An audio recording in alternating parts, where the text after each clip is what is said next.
અશોકભાઈ કાનજીભાઈ નૈયા મારું નામ છે। જે સમય ટ્રેડિંગ અને આશીષ કોઓપરેટિવ બેંકની અંદર જે પ્રદીપ દવેરાએ પૈસા જે ગરીબ લોકોના ચાવ કરી ગયો છે એ બાબતમાં આજે અમે લોકો અહીંયા મળ્યા છીએ।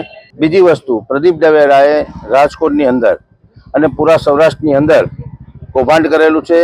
કરોડો રૂપિયા, 500 થી 700 કરોડ રૂપિયાનું કૌભાંડ કરેલું છે। એમાં ખાસ કરીને સફાઈ કામદારો, ગરીબ માણસો જે છે, મજૂરી કરતા માણસો, આ લોકોના પૈસા વધારે ફસાઈ ગયેલા છે। અને ગુજરાતની અંદર આ એક આવો પ્રદીપ દવેરા નથી, આવા ઘણા બધા છે। તમે છાપામાં વાંચતા હશો કે ગુજરાતની અંદર વારંવાર આવા કૌભાંડો અને કૌભાંડીઓ પેદા થયા રાખે છે।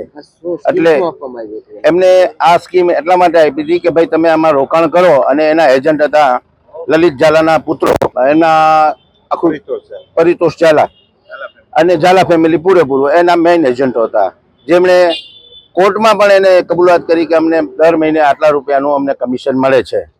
આજ સુધી પોલીસની કાર્યવાહી નથી થઈ। પોલીસ આની પૂરેપૂરી કાર્યવાહી કરી અને આ માણસને ગમે ત્યાંથી પકડીને હાજર કરે, કોઈ કોર્ટની તારીખમાં હાજર રહેતો નથી। એના વકીલો આવે છે અને બધાને લોલીપોપ આપે છે કે અમે પૈસા આપી દઈશું। શરતી જામીન ઉપર એને છોડવામાં આવેલ છે। આ જામીન અત્યાર સુધી આપ્યા તો બાકીના જે ચેક રિટર્ન થયા એનું શું? આજે સામાન્ય માણસને જે બટુકભાઈએ વાત કરી કે એક ચેક રિટર્ન થાય તો 6 મહિના 1 વર્ષની એમને સજા થાય છે, તો આ માણસના 200 થી 500 ચેક રિટર્ન થયા તો એમને સજા શા માટે નથી થતી?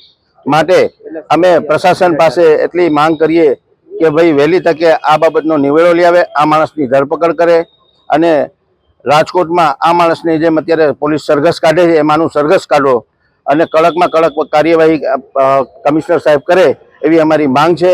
અને આવા કૌભાંડીઓને કાયદાનું ભાન કરાવે। આ તમે જુઓ, રાજકોટ અંદર નહીં, પૂરા સૌરાષ્ટ્ર ગુજરાતમાં આવા કૌભાંડીઓ મહિને મહિને બહાર પડે છે। આને કડક ને કડક સજા થાય એવું આપણે સરકારશ્રી પાસે નિવેદન કરીએ છીએ અને આવી વ્યક્તિઓને ન મૂકવા જોઈએ એવી અમારી બધાની પાસે પ્રાર્થના છે, અધિકારીઓને।